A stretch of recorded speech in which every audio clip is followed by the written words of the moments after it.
সকাল বন্ধুরা, সকাল সকাল একটা চাল গুঁড়ির রেসিপি নিয়ে চলে এলাম শেয়ার করার জন্য। দেখুন আমি চাল গুঁড়ির ঠেকুয়া বানাচ্ছি। তো ওর জন্য এখানে লাগছে গুড়, নারকেল আর লাগে চাল গুঁড়ি। এখানে আতপ চালের গুঁড়ি নিয়েছি, ঘরেই পিষেছি আমি। একটু দানা দানা রেখেছি, তাহলে ক্রাঞ্চি ভাব থাকবে পিঠেটার মধ্যে। পিঠে কাম ঠেকুয়া। তো চলুন, এখানে জল গরম হয়েছে, তার মধ্যে আমি গুড়গুলো দিয়ে দিলাম। গুড়গুলোকে ভালো করে গলিয়ে নেবো।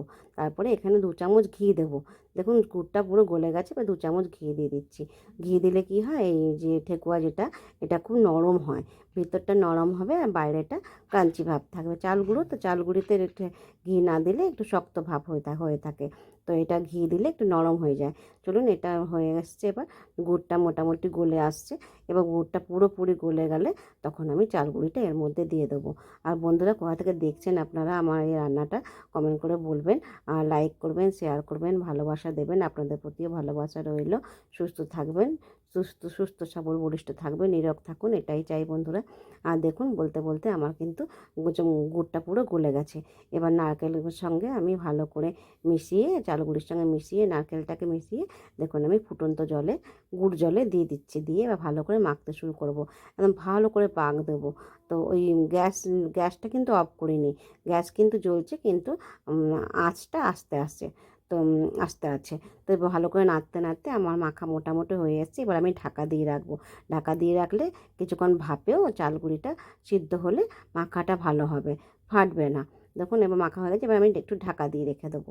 রেখে তারপরে কিছুক্ষণ পর একটু ঠান্ডা ঠান্ডা হবে, মানে পুরো ঠান্ডা না, গরম গরম অবস্থায় আমি মাখতে হবে, নাহলে ফেটে যাওয়ার চান্স থাকে।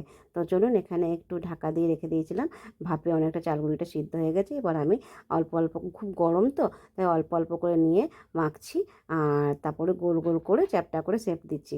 এবার এটাকে ফ্রাই করব। বন্ধুরা, এটা অনেক দিন থাকে।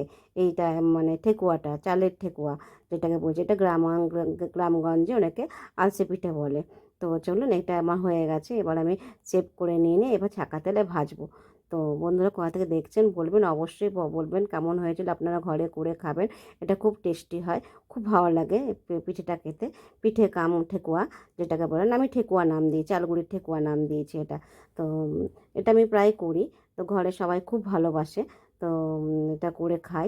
আর বিশেষ করে শীতকালে করি, শীতকালে পিঠের সময় শীতকালে করি। চলুন, এটাকে আমি ভাজতে শুরু করে দিই। ব্যাস, আমার এটা ভাজলেই আমার এই রান্নাটা কমপ্লিট হয়ে যাবে। দেখুন তেলে আমি ছেড়ে দিয়েছি। তার আগে তেলে ছাড়ার আগে, ছাড়াটা দেখানো হয়নি। দেখুন তেলে আস্তে আস্তে ভাজি নিচ্ছি, ভেজে সব তুলে নেব। ভালো লাগলে লাইক করবেন। টাটা বন্ধুরা।